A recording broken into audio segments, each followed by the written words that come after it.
Hello everyone, IB TV classes में आपका स्वागत है। इससे पहले के लेक्चर में हम लोगों ने पैराबोलिक डी सिस्टम या पैराबोलिक इंजन सिस्टम के बारे में पढ़ा था। यानी कि जो सोलर कलेक्टर का टाइप था वो पैराबोलिक डी सिस्टम या पैराबोलिक इंजन सिस्टम के बारे में पढ़े थे। आज एक नया टाइप के बारे में पढ़ेंगे जिसका नाम है सोलर पावर टावर।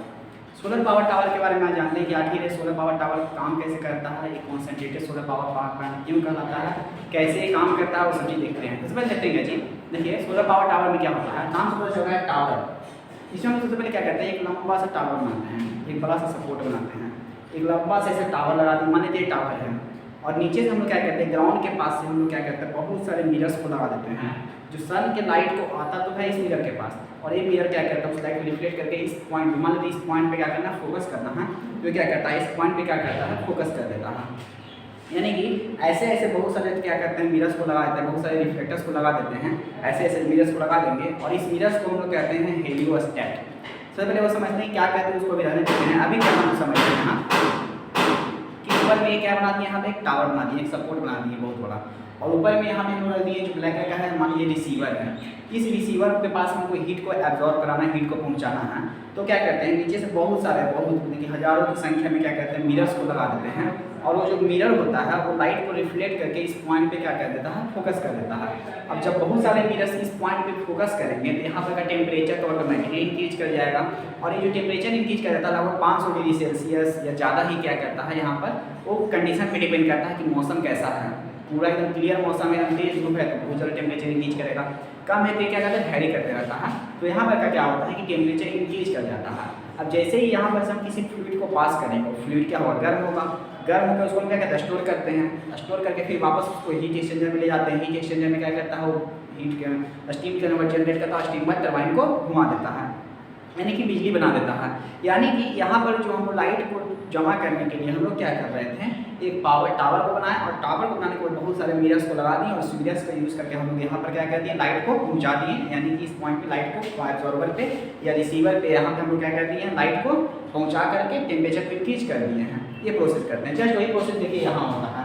यानी कि पावर टावर सिस्टम में हम लोग, सोलर पावर टावर सिस्टम में हम लोग क्या करते हैं कि ये बहुत सारा एक टावर बनाते हैं, एक सपोर्ट बनाते हैं, और ऊपर में रख देते हैं क्या, रिसीवर। ये रिसीवर क्या करता है, लाइट एनर्जी को रिसीव करने का काम करता है। अब जैसे ही इसमें बहुत सारा लाइट एनर्जी रिसीव होगा, यहाँ का टेम्परेचर क्या हो जाएगा, ऑटोमेटिकली इंक्रीज कर जाएगा, और ऑटोमेटिकली टेम्परेचर इंक्रीज कर जाने का मतलब हो गया यहाँ पर क्या, यहाँ से जब फ्लूइड को पास करेंगे तो फ्लूइड क्या होगा, गर्म होगा, और गर्म होने के बाद क्या हो जाएगा, वो बिजली बनाएगा, जो आगे का फर्दर प्रोसेस आप जानते हैं। तो यहाँ पर देखिए लाइट को रिफ्लेक्ट करने के लिए हम नीचे में ग्राउंड पे क्या लगा देते हैं, बहुत सारा मिरर्स लगा देते हैं। ये जो मिरर होता है, इससे पहले का जो टॉपिक हम लोग पढ़े हैं पैराबोलिक शॉर्ट और पैराबोलिक डी सिस्टम में, वहाँ पे हम लोग पैराबोलिक शेप का मिरर यूज कर रहे थे, और फोकस पॉइंट पे लाइट को क्या कर रहे थे, रिफ्लेक्ट करवा के जमा कर रहे थे। लेकिन यहाँ पे हम लोग पैराबोलिक शेप का मिरर का यूज नहीं करेंगे, यहाँ पे हम लोग प्लेन मिरर का यूज करेंगे। और यहाँ पे क्या होगा, किसी को ये फिक्स नहीं है कि फोकस पे जमा होगा, यहाँ पे क्या होगा, उसमें क्या करते थे, फोकस पे जमा कर रहे थे। यहाँ पे डिस्टेंस पे, हाई टू डिस्टेंस पे रखा होगा, वहाँ पे हम उसको क्या करेंगे, जमा करेंगे लाइट को।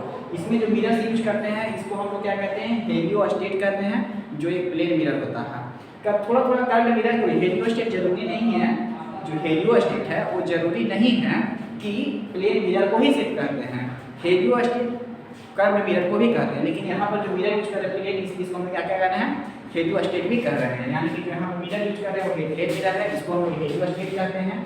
यहाँ पे क्या कर रहा है, सेंट्रल रिसीवर रखा हुआ है, मतलब कि ऐसा ऐसा बहुत सारा ऐसा ऐसा क्या होगा, बहुत सारा रखा हुआ होगा रिसीवर, मतलब सॉरी बहुत सारा ऐसा ऐसा रखा हुआ होगा, क्या जो रिफ्लेक्टर मिरर है वो रखा हुआ होगा।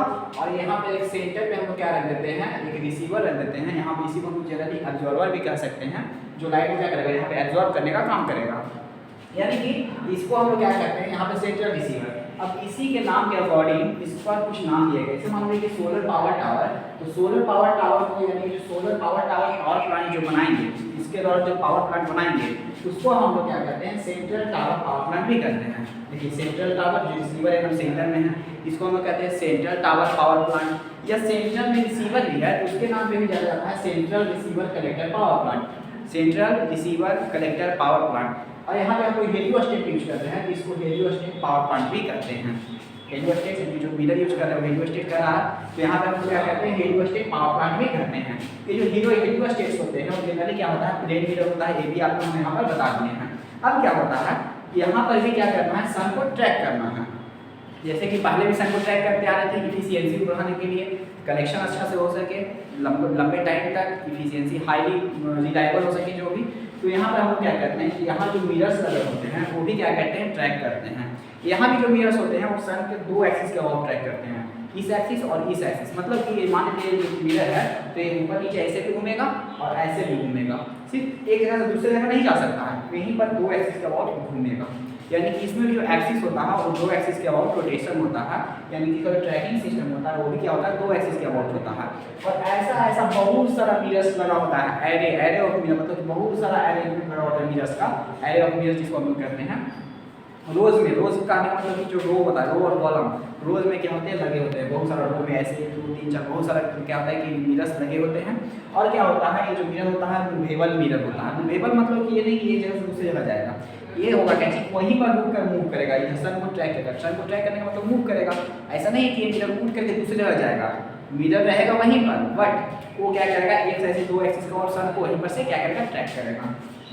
2 एक्सिस क्या होगा। अच्छा सबसे पहले वर्किंग समझ लेते हैं। वर्किंग क्या होता है, वर्किंग काम हम समझते हैं क्या, यहाँ से लाइट आ रहा होगा, लाइट आने के बाद क्या होगा, इस रिफ्लेक्टर पे पड़ेगा, जो रिफ्लेक्टर है यानी कि जो मिरर लगा हुआ है उस पर पड़ेगा। मिरर क्या करेगा, उस लाइट को क्या करेगा, किसी एक पॉइंट पे फोकस करेगा। ऐसे क्या होता है कि आप घर में ऐनक यूज करते हैं, जो मिरर होता है घर का, वहाँ भी आप धूप में जाते हैं और किसी पॉइंट पे सोचते हो फोकस करने की, तो वहाँ भी फोकस हो जाता है। जैसे जैसे सन अभी यहाँ होगा तो यहाँ से फोकस करते होंगे, उसी पॉइंट पर फोकस फिर से करना है, तो सन उधर है तो उसको थोड़ा सा एंगल को डिफरेंट करते हैं और उसके बाद फिर यहाँ पे क्या करते हैं, फोकस करते हैं।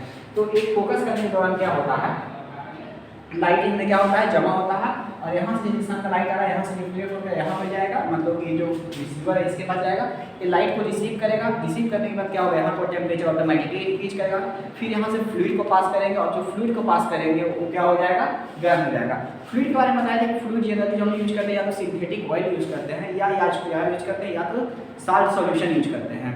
ये जो साल्ट होता है, देखिए यहाँ पर लिखा हुआ है, यहाँ पर जो साल्ट यूज करते हैं वो होता है 60% सोडियम नाइट्रेट।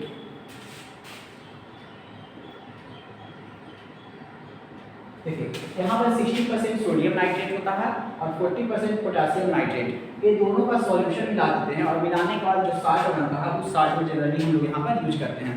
साल्ट सॉल्यूशन ये बताया कि आपको साल्ट सॉल्यूशन क्यों यूज करते हैं, ताकि वो टेम्परेचर हाई टेम्परेचर को क्या कर सकता है, एब्जॉर्ब कर सकता है। तो इसके हम क्या करते हैं, यहाँ पर साल्ट का सॉल्यूशन यूज करते हैं। अब देखिए इसको हम जो रिसीवर को लगाए हैं कुछ ऊपर लगाए हैं, कुछ हाइट पे लगाए हैं। जो हाइट होता है बहुत ज़्यादा होता है, बहुत ऊंचाई पे होता है, तो इसको ऊंचाई पे उठाने के लिए बेस भी तो लगाना होगा, जो पिलर बना होगा जिसको जनरली सपोर्ट कर रहे हैं इसको तो बनाना होगा।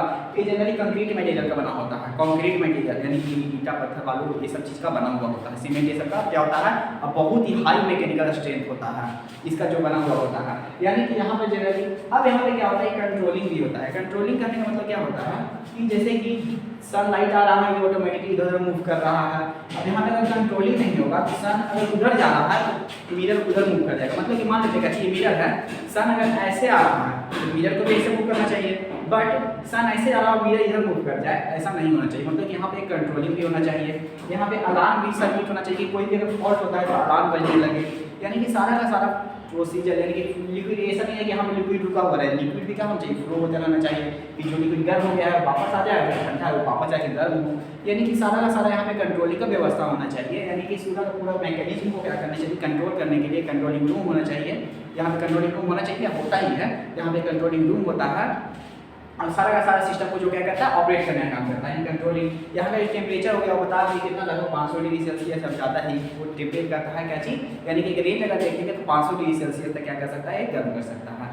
यानी कि इसमें जो सारा का सारा पॉइंट था वो सारा का सारा सेम पॉइंट था, सिर्फ क्या था कि कंस्ट्रक्शन अलग था। कंस्ट्रक्शन में क्या था वो आप यहाँ देख लिए हैं, जो अलग अलग जो डिफरेंट पॉइंट्स था, बाकी वर्किंग सेम वही होता है कि लाइट आता है, एक जगह जमा होता है, वहाँ टेम्परेचर इंक्रीज करता है।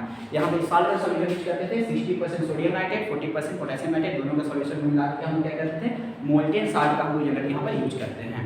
यानी कि इसके बारे में आप लोगों ने देख लिया, यहाँ पर क्या वर्किंग है इसका, क्या कंस्ट्रक्शन है, कैसा डिज़ाइन है, कैसा फिगर है, आप लोग यहाँ से देख लिए। इसके बारे में बात करें जो फर्दर इन्फॉर्मेशन है के बारे में बताया जाएगा। मतलब कि इसमें अगर हम जिस टाइम इसका जो अलग अलग कॉन्सेंट्रेशन रेशियो इफिशियंसी अभी क्या होगा सारा मिल जाएगा, लेकिन जब हम इसका डिफरेंसेस सारे कलेक्टर्स का जब हम डिफरेंसेस देखेंगे तो वहाँ पे सारा का सारा इफिशियंसी देखेंगे, सारा कॉन्सेंट्रेशन रेशियो देखेंगे, सारे जगह के पॉइंट का टेम्परेचर देखेंगे, क्या किस कौन सा किस प्रिंसिपल में वर्क करता है, वो सब सारा वहाँ पे ज़्यादा क्लियर होगा। अभी यहाँ पे कंस्ट्रक्शन कुछ इस प्रकार से देखिए, ये है और बाकी का जो इसका नोट्स है प्रॉपर नोट्स आपको जल्दी दे दिया जाएगा और इसको नोट्स को आप प्रॉपरली बनाते रहें और जल्दी ये यूनिट 2-3 लेक्चर और के बाद ये खत्म हो जाएगा। Thank you.